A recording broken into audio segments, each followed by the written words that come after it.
we're recording, we're ready. Did I just define it in the most succinct way? Like, when your subject matter is drawing from your own life, the audience then is able to build a relationship with you.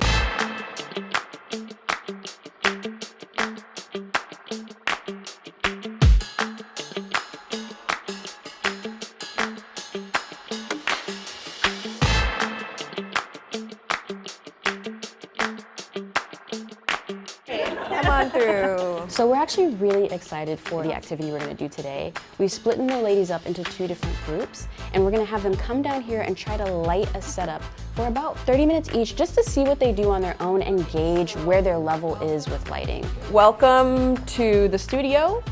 Think about your shot. The goal is, what does the output look like? Lighting, camera, framing, everything. All of it. And you have 30 minutes on the clock starting now. Woo, okay. What do we want to be our set?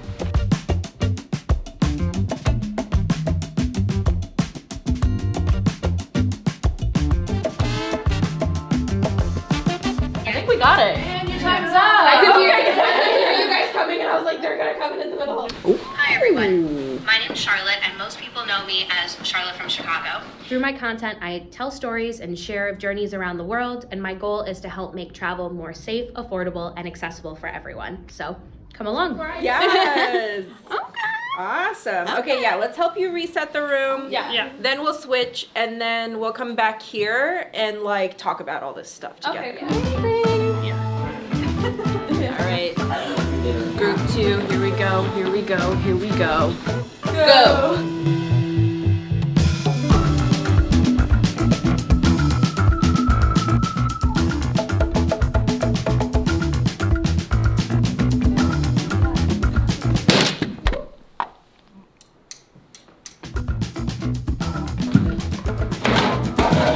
It's fine, everything's fine, everything's fine. Sure.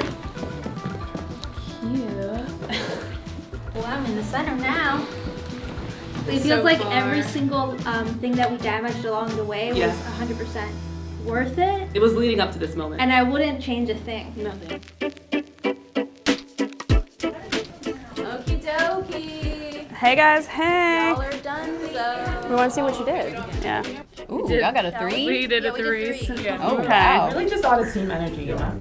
Hi, my name is Chimbi Hazier. I am a DC-based creator, and I'm here to learn and explore and encourage you to live your very best life. Join us on our journey. Subscribe! Y'all cozy on that couch together. Do we understand the assignment? Maybe not. I don't know. Great job, everybody. Hey. Especially in 30 minutes. That's actually, Yeah. that was Yeah. good. That was Yeah. awesome. So we're gonna split up this lesson into framing and camera and lighting, and because all of those are really important things. So let me tell you a little bit about how I would have handled this situation. The first thing is I'll look around and I'll try to determine what is the biggest and best use of depth in this space. And so when I'm looking at a room like this, I'm thinking, okay, what's the most depth? Is it this short side of the room? Is it the long side of the room? It's the long side of the room. So I really have only a couple options here. I have this, which looks really cool, right? There are these like colorful rolls. Or I could go over here and take a look at this wall and think, okay, maybe this is something that I can play with. I'm gonna try to be as far from the background as possible. So I'm probably gonna plop myself all the way over here with this in my background, light myself separately and light the background separately so that there isn't too much spill on the background. The order of things is you have your blocking, which is where the person is gonna stand. Then you have your framing, and then you have your lighting. So we kind of blocked it, let's frame it, and then let's light it. So sit right there.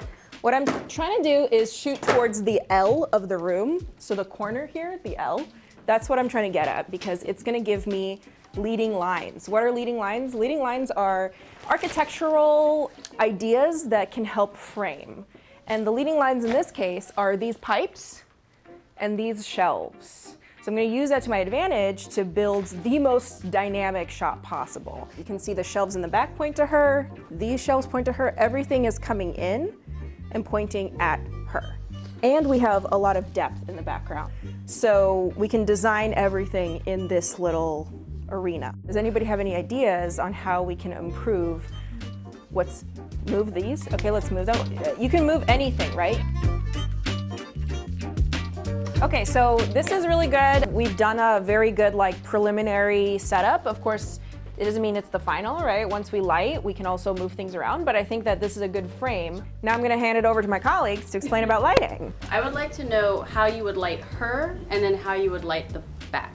Yeah. Those are two separate things. Right now, the back is very bright and she's a lot darker. So maybe we need to get a light behind her to separate her from the background. So like a hair light. Yeah. Love that, cool.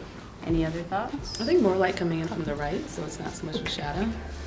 So we noticed in your setups that you flooded the set with light, and that's not actually the best things. Too much light is as bad as none sometimes. Sure, you can see everything, but it makes everything super flat. There's no separation there. Shadows can be good. Like you want a little bit of shadow. You want to show off your jaw and your nose that you have on your face, and it's not just all flat. The first thing I would actually do, just so I could focus on her, is I would shut off this thing. I'd probably shut off that over there. Like I start to shut stuff off so we can start to just see what we're working with. Yeah, so we can see what the background lights are. So now we're seeing just our practicals, and we've got this gorgeous sign. So we're definitely gonna make the most out of that. You were saying about a hair light, you can see it actually catches Charlotte slightly. We're actually gonna put in another one to highlight that so it continues through. So 3-point lighting is generally sort of the basics of lighting a person. You have your key light, which is like sort of the main source of light on a person. It's generally going to be at about a 45 angle to the subject and be a little bit higher than their face and tilting down. It tends to be the most flattering. Depending on how you want to do the shadows on a face, your goal will be to kind of more or less light 3/4-ish of their face with your key. So go ahead and give us a look at the camera. This does feel a smidge harsh to me. It does. I think we should soften it. Yeah. Where's that big diffuser? It darkens it, but like the shadows are suddenly, they're falling off better, so we need to brighten it now. So what we would do then is move it closer. Yeah, that's better. Yeah. So we have the light a little bit closer. So we have our key. We've got one of the color lights here. This is actually an Aperture MC. And these things are one of my favorites. I've set this to a similar color as the background light, so that this is just bouncing off her hair, and it's now a continuation of the background. It's just keeping that depth continuing. We could probably do with a tiny little something right there. Tiny something here. How's that? That is gorgeous. So like, we're actually doing the best of what we can with minimal equipment right now. It's doing the job. It's not invasive either, and it's not flooding. That's the really important thing. Is this the final lighting setup? Yeah. More or less. Yeah. Oh yeah. Let's see if Valentina rips us apart. Yeah. We're like, oh God. It's not bad. Okay. It's not bad.